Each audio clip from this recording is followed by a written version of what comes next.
যখন কোনো পুরুষ কোনো নারীকে ভালোবাসে তখন সে তার জন্য সব কিছু করতে পারে, কেবল তাকে ভালোবেসে যেতে পারে না। ক্ষমাই যদি না করতে পারো তবে তাকে ভালোবাসো কেন? বাস্তবতা এতই কঠিন যে কখনো কখনো বুকের ভিতর গড়ে তোলা বিন্দু বিন্দু ভালোবাসাও অসহায় হয়ে পড়ে। জীবনকে ঘৃণা করো না, জীবনকে ভালোবাসতে শেখো। ভালোবাসা দিয়ে এবং ভালোবাসা পেয়ে তোমার ক্ষণিক জীবন স্বর্গীয় সুষমায় উদ্ভাসিত করে তোলো। সময়ের সত্যিকারের মূল্য দাও, প্রতিটি মুহূর্তকে দখল করো, উপভোগ করো, আলস্য করো না। যে কাজ আজ করতে পারো তা কালকের জন্য ফেলে রেখো না। মনে রাখবেন, প্রেমের আনন্দ থাকে স্বল্পক্ষণ, কিন্তু বেদনা থাকে সারাটি জীবন। কামনা আর প্রেম দুটি হচ্ছে সম্পূর্ণ আলাদা। কামনা একটা প্রবল সাময়িক উত্তেজনা মাত্র, আর প্রেম হচ্ছে ধীর, প্রশান্ত ও চিরন্তর।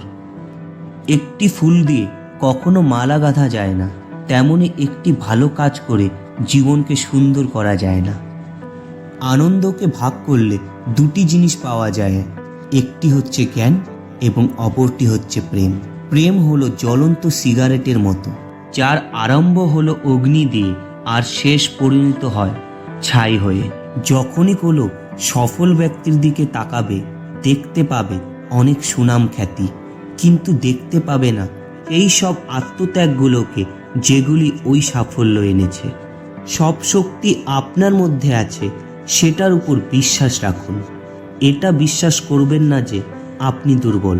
দাঁড়ান এবং আপনার মধ্যেকার দৈবত্বকে চিনতে শিখুন। নিয়তি তোমাকে যা দান করে তার মধ্যে সবচেয়ে উত্তম দান তোমার স্ত্রী।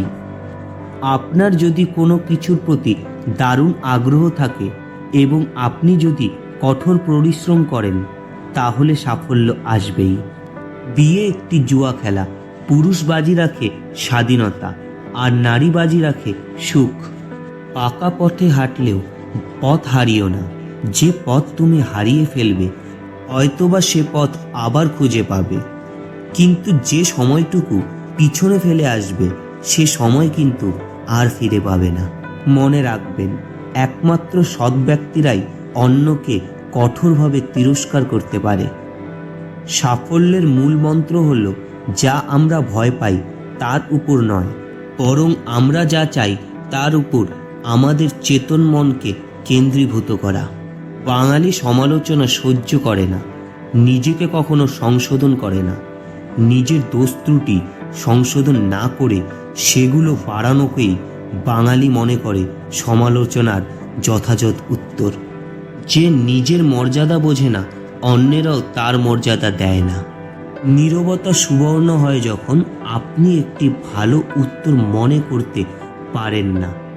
যেই কর্ম আপনাকে ভিতর থেকে শক্তিশালী করে তোলে তা হলো একটি ভালো কর্ম, কিন্তু যেই কর্ম আপনাকে ভিতর থেকে দুর্বল করে তোলে সেটা একটা খারাপ কর্ম। আমরা যখন আমাদের কর্তব্য কর্মে অবহেলা দেখাই, কোনো দায়িত্বকে নিষ্ঠার সঙ্গে গ্রহণ করি না, তখনই অকৃতকার্যতা আসে। নিজের জীবনে ঝুঁকি নিন। যদি আপনি জেতেন তাহলে নেতৃত্ব করবেন, আর যদি হারেন তাহলে আপনি অন্যদের সঠিক পথ দেখাতে পারবেন। বন্ধুরা, আজকের মতো এইটুকুই। ভিডিওটি যদি আপনাদের একটুও ভালো লেগে থাকে তাহলে শেয়ার করে সবাইকে দেখার সুযোগ করে দিন, আর ভিডিওটিতে লাইক কমেন্টস করে আমাদের জানান যে আপনাদের কেমন লেগেছে। তাই এরকম নতুন নতুন ভিডিও পেতে আমাদের চ্যানেলটিকে সাবস্ক্রাইব করে দেবেন। ধন্যবাদ।